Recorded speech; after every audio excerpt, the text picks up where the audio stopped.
नमस्कार।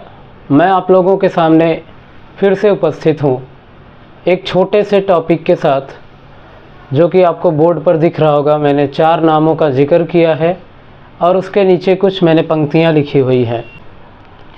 पहला नाम मैंने लिखा है डॉक्टर भीमराव अंबेडकर, दूसरा लिखा है मैंने doctor APJ Abdul Kalam, Abraham Lincoln, Thomas Alva Edison. उसके नीचे मैंने कुछ हिंदी में 2-4 लाइनें लिखी हैं। संघर्ष इनके भी जीवन में था, संघर्ष हमारे भी जीवन में है। इन्होंने संघर्ष को अपना जीवन बनाया, आज सितारों की तरह चमक रहे हैं। क्या ये अपने संघर्ष से डरे या संघर्ष करते समय इनको जीवन में कोई दिक्कत नहीं आई? हालांकि इनका जीवन ही संघर्षमय था। जब से ये पैदा हुए तब से इन्हें संघर्ष सहना पड़ा, संघर्ष झेलना पड़ा। जो मैं पहला नाम लिखा हूँ डॉक्टर भीमराव अंबेडकर यानी डॉक्टर बाबा साहब अंबेडकर, बचपन से ही वो इतने ज़्यादा समस्याओं को झेले कि अगर उस समस्या को ध्यान में रखें तो शायद है कि हम डॉक्टर भीमराव अंबेडकर को कभी जानते ही नहीं। क्या उनके जीवन में संघर्ष था ही नहीं? बचपन से इस व्यक्ति को संघर्ष झेलना पड़ा। जब वो बचपन में इस बात को जानते कि मुझे खेलने का समय है, मैं सभी लोगों के साथ खेलूं, तब उनके साथ जातिगत व्यवस्था की गई और वो जाति में उलझे रहे। उनके जो माता पिता थे वो उनकी ढाल बने। बिना माता पिता के ढाल बने वो आज सितारों की तरह नहीं चमक पाते। रीज़न क्या था? जब वो पहली बार स्कूल गए तो उनके साथ वो सालूक हुआ, वो व्यवहार हुआ कि वो बेचारे उन सभी लोगों से दूर बैठाए जाते थे। सभी लोग एक साथ समूह में बैठते थे, लेकिन डॉक्टर भीमराव अंबेडकर दूर बैठते थे। उनको पानी पिलाने के लिए जो व्यक्ति नहीं आता है तो वो पानी नहीं पी पाते पूरे दिन तक। इस बच्चे के मन में क्या गुजर रहा होगा? क्या वो संघर्ष नहीं कर रहा था? लेकिन घर पे आने के बाद उनके अगर माता पिता उसकी ढाल नहीं बनते तो मुझे नहीं लगता कि वो सितारे बनकर चमक पाते। क्यों? क्योंकि वो ये कह देते कि बेटा, ये दुनिया में सिर्फ तुमको संघर्ष ही करना पड़ेगा, तुम जाओगे तो तुम्हें बहुत सारी दिक्कतों का सामना करना पड़ेगा, इसलिए तुम आज से स्कूल मत जाओ। वो गले लगा करके मेरा राजा बेटा, मेरा राज दुलारा कह के उसे रोक लेते तो शायद भीमराव अंबेडकर अपने पुराने नामों से ही जाने जाते, जो पुराना नाम आज उनको कोई नहीं जानता है। ऐसे ही नीचे डॉक्टर APJ अब्दुल कलाम जो ये कोट देते हैं, उन्होंने एक कोट कहा है कि सपने वे नहीं होते जो हम सोते हुए देखते हैं, सपने वो होते हैं जो हमें सोने नहीं देते। इन्होंने ऐसे ये बचपन में नहीं कह दिया था। इन्होंने बहुत सारे संघर्ष झेले और उन संघर्षों में इन्होंने जितने भी संघर्ष हो सके, जितना हो सका उतना सब कुछ झेलते हुए इस व्यक्ति ने कभी हार नहीं मानी। बचपन से ही अखबार बेच करके, स्ट्रीट लाइट के नीचे बैठ करके इन्होंने पढ़ाई की। उस सभी संघर्षों की वजह से जो वो नहीं बन सके थे वो बन पाए। वो क्या नहीं बन सके थे? पायलट बनना चाहते थे।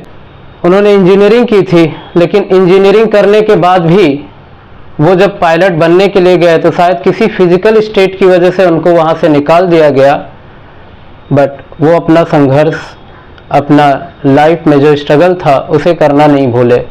वो करते चले गए और आज हम सबके सामने उनका जो नाम है वो मिसाइल मैन की तरह उपस्थित है और हम सब उनको आज सितारों की तरह याद करते हैं। ऐसा तीसरा नाम अब्राहम लिंकन। वो अमेरिका के राष्ट्रपति बने, 16वें राष्ट्रपति। लेकिन क्या वो पैदा होते ही ये फिक्स हो गया था कि वो 16वें राष्ट्रपति बनेंगे? नहीं। वो जिस दास प्रथा में, जिस समय में वो पैदा हुए उस समय दास प्रथा चल रही थी अमेरिका के अंदर।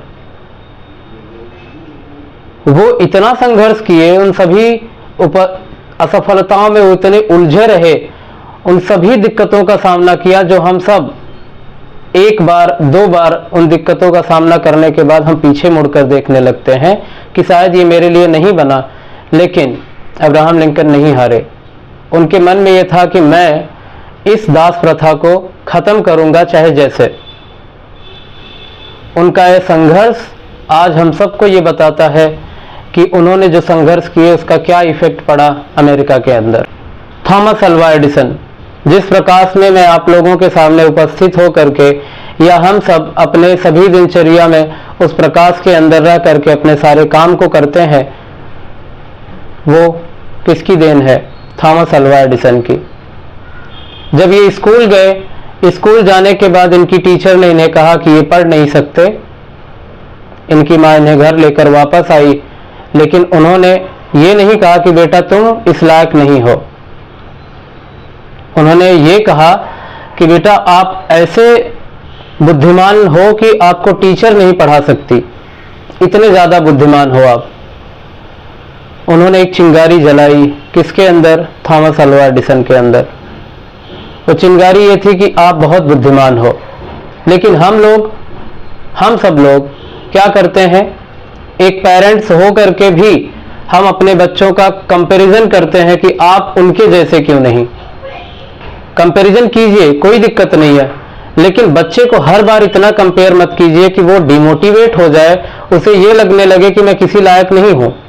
बल्कि ऐसे मोटिवेट कीजिए जिस तरीके से ये दो तो खास करके जो फर्स्ट एंड लास्ट मैंने लिखा है, भीमराव अंबेडकर और थॉमस अल्वा एडिसन, इनके माता पिता की ही देन है, इनके समाज की देन नहीं है। इनके माता पिता की देन है कि ये बेहतर बन पाए। भीमराव अंबेडकर जब बच्चे थे तो क्या उनके अंदर ये जिज्ञासा हो पाती कि मैं भीमराव अंबेडकर बन पाऊंगा, भारत का संविधान लिखूंगा? उनकी माता ने उन्हें इस तरीके से मोटिवेट किया कि बेटा ये समाज तुमको हमेशा से कुचलेगा, लेकिन इस समाज को अगर बदलना है तो आपको छोटा हथियार उठाना पड़ेगा। वो हथियार का नाम है कलम, जिससे बुद्धिमत्ता जागती है, क्यूरियोसिटी जागती है, समाज में परिवर्तन करने की जिज्ञासा पैदा होती है। लेकिन ये देन सिर्फ और सिर्फ उनके माता और पिता का है। समाज तो हमेशा से कोसता है सभी को कि आप इस लायक नहीं हैं, आप ये काम मत कीजिए, आप तो बेकार हैं। ये सब कह करके किसी भी स्टूडेंट या किसी भी व्यक्ति को हम डिमोटिवेट ना करें, बल्कि उसे मोटिवेट करें कि आप ट्राई तो कर रहे हैं, अपना बेस्ट दे रहे हैं, आप दीजिए, आप बेहतर कर सकते हैं। लेकिन हमारा समाज ऐसा है कि हमें पीछे खींचता है, न कि आगे उसे पुश करने की कोशिश करता है।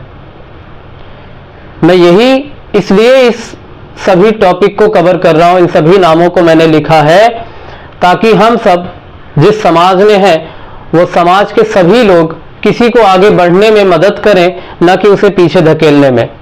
वो चाहे जिस प्रकार का काम कर रहा हो, हाँ, समाज में ऐसे काम नहीं जिसका इफेक्ट इस तरह से पड़े कि नहीं चलो दूसरा कोई परेशान हो गया है, ऐसे काम नहीं। जैसे इन लोगों ने काम किया उस तरीके से अगर हम काम कर रहे हैं और हमें बार बार दिक्कतों का सामना करना पड़ रहा है, उसमें हमें मिल करके एकजुट हो करके उन्हें पुश करना चाहिए कि नहीं, आप जो काम कर रहे हो इसका इफेक्ट बहुत अच्छा पड़ेगा। समाज में सभी पेरेंट्स, अध्यापक, अपितु स्टूडेंट्स को भी मैं कहता हूं कि आप एक साथ मिल करके इस समाज के सभी मुद्दों के बारे में सोचें, समझें और उसे बेहतर करने की कोशिश करें। ये एक दिन का मामला नहीं है कि आज के आज सुलझ जाएगा, लेकिन अगर हम सब परिवर्तन के लिए सोचेंगे तो परिवर्तन प्रकृति का नियम है, जरूर परिवर्तित होगा। लेकिन दिक्कत इस बात की है कि हम किसी को पुश न करके बल्कि उसे पुल करते हैं, खींचते हैं। तो हम सभी लोग आज से एक अपने अंदर एक जिज्ञासा पैदा करेंगे, एक ललक पैदा करेंगे कि हम किसी की अगर मदद कर पाते हैं तो उसे आगे पुश करने में मदद करें, न कि उसे कंपेयर करके डिमोटिवेट करें। ये जो कहानियां, छोटी छोटी कहानियों से मैंने आपको बताया, वो इन सभी लोगों के अंदर जब जागृत हुई होंगी, उनके पीछे उनके घर का ही सबसे बड़ा हाथ था। उनके घर वाले या उनके समाज में ऐसे कुछ दो चार व्यक्ति रहे होंगे जिनकी वजह से ये सितारे बनकर चमक पा रहे हैं हमारे सामने, नहीं तो इनके साथ भी वही हाल होता। ये अकेले ऐसा काम नहीं कर पाए हैं, इनके साथ कोई ना कोई था। इसलिए सब एक दूसरे का साथ दें। सभी पेरेंट्स अपने बच्चों को कंपेयर ना करें, बल्कि ये कहें कि आप ये काम कर सकते हो। उसे रोज बताएं कि किन किन बाधाओं की दिक्कत हो सकती है, किन बाधाओं से आप पीछे आ सकते हो। उन सभी फेलियर्स का उसके सामने खुल करके जिक्र करें, उसे समझाएं, उसे बुझाएं और उसे एक दीप जलाएं अंदर, उसे एक ललक, एक चिंगारी पैदा करें जिस वजह से वो बेहतर बन सके।